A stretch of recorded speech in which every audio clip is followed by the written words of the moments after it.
पारस भी इस वक्त हमारे साथ जुड़े हुए मेरठ से। पारस का भी हम रुख कर लेते हैं। पारस, मेरठ में तो जोश हाई होगा क्योंकि प्रधानमंत्री कुछ ही समय पहले यहां पर से संबोधन करके गए हैं। पूरा चुनावी जमघट कह सकते हैं यहां पर से हुआ, शंखनाद यहां पर से हुआ। लोग क्या कुछ कह रहे हैं, प्रधानमंत्री को आज सुना, उसके बाद लोगों की प्रतिक्रियाएं किस तरीके से सामने आ रही हैं? बिल्कुल, देखिए पश्चिम उत्तर प्रदेश की धरती से प्रधानमंत्री मोदी ने चुनावी शंखनाद फूंक दिया है।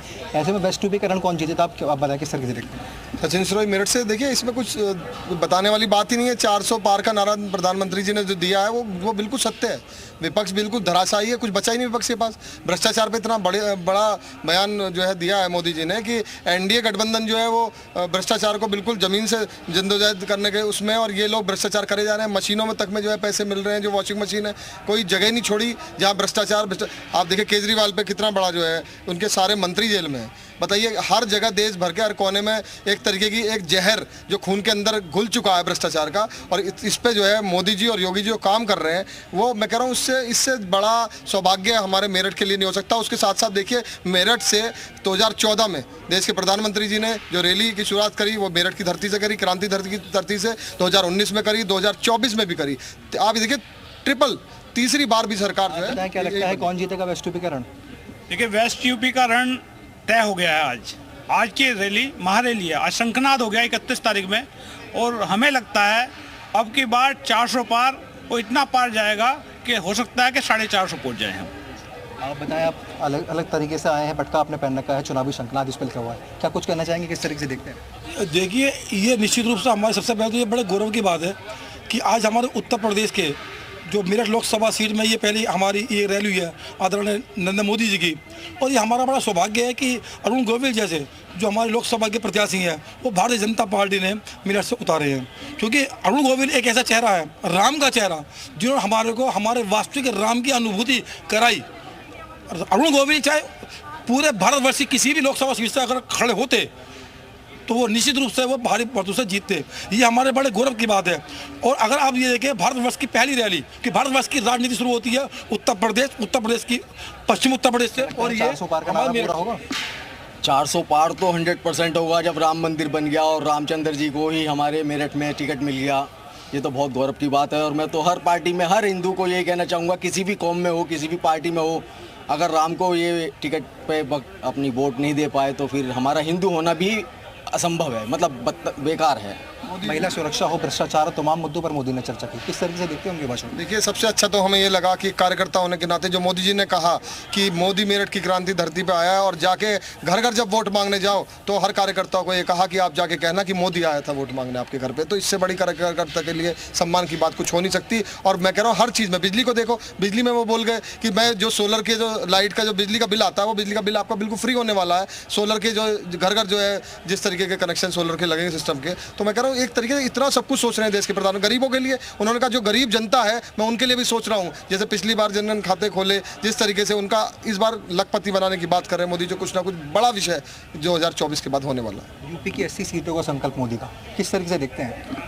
80 सीटें इसलिए जीतेंगे क्योंकि हम पिछड़े, अति पिछड़े, दलित, शोषित, अगड़े और जिसे अल्पसंख्यक कहते हैं, वो सभी एक मत होकर भारतीय जनता पार्टी और एनडीए के गठबंधन को साथ दे रहे हैं। और बढ़ चढ़ करके हर दिन नया जोश आने वाला है। इस यूपी में एक नया आगाज होगा। और जिस तरीके से मोदी जी ने 2014 में यहाँ से आगाज किया था मेरठ की क्रांतिकारी धरती से, और 2024 में भी ये बिल्कुल उससे ज़्यादा ताकत से हम लोग काम करेंगे और 80 की 80 सीटें जीतकर मोदी जी के चरणों में समर्पित करेंगे। बिल्कुल पारस, यहाँ पर से लोग जो है पूरी तरीके से आश्वस्त हैं, और प्रधानमंत्री यहाँ पर से आज ही रैली करके निकले हैं तो और ज्यादा जोश जो है वो लोगों में हाई नजर आ रहा है। औरों का भी हम रुक कर लेते हैं। अभिषेक माथुर के पास एक बार फिर से हम चलते हैं। अभिषेक, जरा लोगों से फिर बातचीत कीजिएगा और लोगों से जानने की कोशिश कीजिएगा जो एक्सपेक्टेशन है उस पर सरकार खरी उतरी है, और आगे फ्यूचर में सरकार जो है वो किसकी देखना चाहते हैं?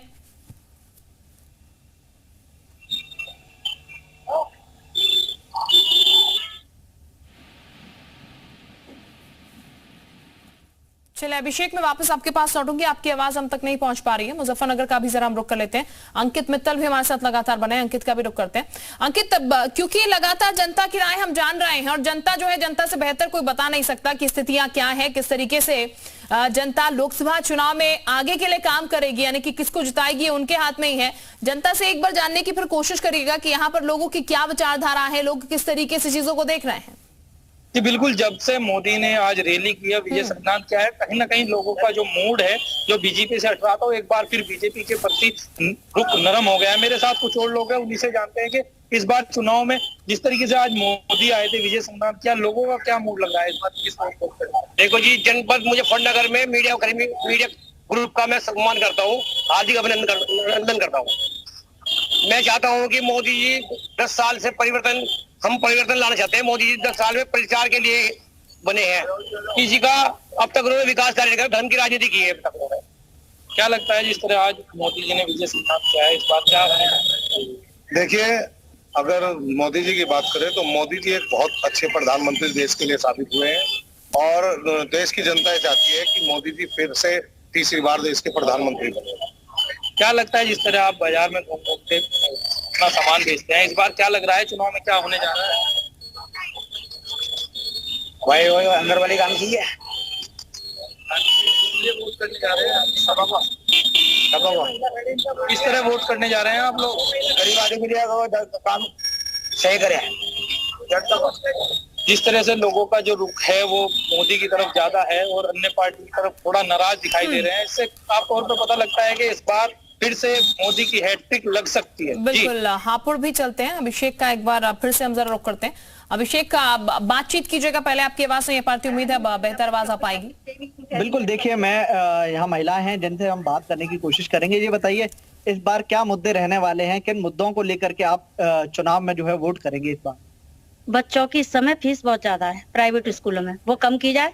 वैसे मोदी जी बहुत अच्छा काम कर रहे हैं, राम मंदिर बनवा के बहुत अच्छा काम किया है और महिलाओं को सुरक्षा दी है और आगे भी देंगे। तो कहीं ना कहीं आप मानती हैं कि महंगाई जो है? हाँ, महंगाई है, लेकिन फिर भी कम है, इतनी महंगाई नहीं है कि आदमी खा ना सके, कम है।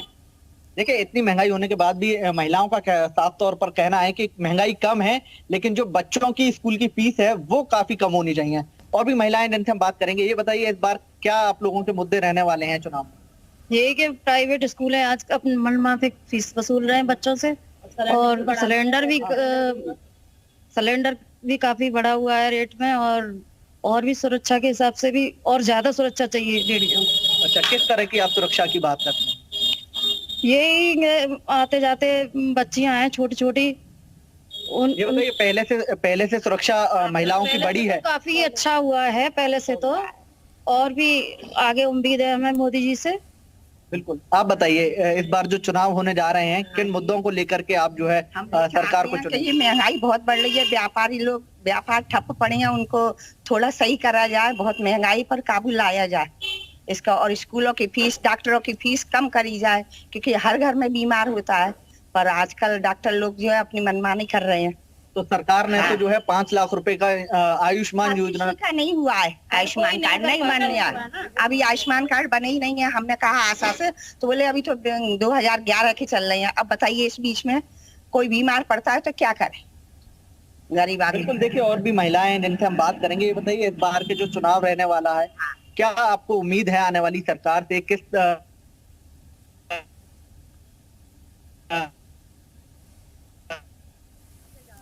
जो लोग जितना कमाते उतना ही मैं यही चाहती हूँ कि चलिए देखिए, कुछ शिकायतें भी हैं, जाहिर तौर पर पूरी करने की कोशिश जो है वो की जाएगी, लेकिन हाँ, उम्मीदें काफी हद तक पूरी भी हुई हैं लोगों की, और इसीलिए लोग पूर्ण सहमति से तो नहीं, लेकिन हाँ सहमति जरूर नजर आ रही है लोगों की अलग अलग तरह से। और यही लोकतंत्र का अधिकार होता है, और लोकतंत्र की खूबसूरती भी यही है कि हर कोई अपना विचार जो है वो खुले तौर पर रख सकता है और अपने हिसाब से हर कोई वोट कर सकता है अपनी पसंद के हिसाब से। श्रवण भी हमारे साथ लगातार बने, श्रवण का भी एक बार फिर हम रुक कर लेते हैं। शामली से श्रवण हमारे साथ लगातार बने हुए। श्रवण, जनता से सीधे बातचीत कीजिएगा यहाँ पर, क्योंकि लोगों की जब हम राय सुन रहे हैं तो कुछ लोग संतुष्ट हैं, कुछ लोग असंतुष्ट भी नजर आ रहे हैं, कुछ की चीजें पूरी नहीं हुई हैं, कुछ लोगों को लगता है अभी भी और काम करने की जरूरत है। जी बिल्कुल, ये हमारे साथ जुड़े हुए हैं। जिस तरीके से आप देख सकते हैं कि कुछ नए लोग भी हमारे साथ जुड़े हैं। तो क्या मानते हैं कि किस तरीके से आप 3 मुद्दों को लेकर आगे जो विकास कार्य पहले हुए हैं और क्या विकास की मुद्दे होंगे और क्या चीजें होंगी जिनको लेकर वोट डालेंगे?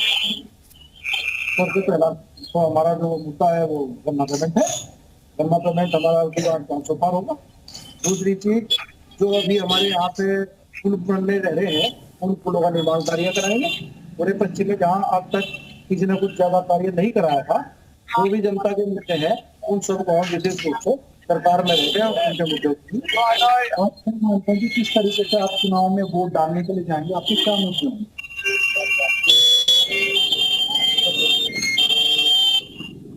वोट डालने की बहुत आसान है। पहले क्या विकास के या क्या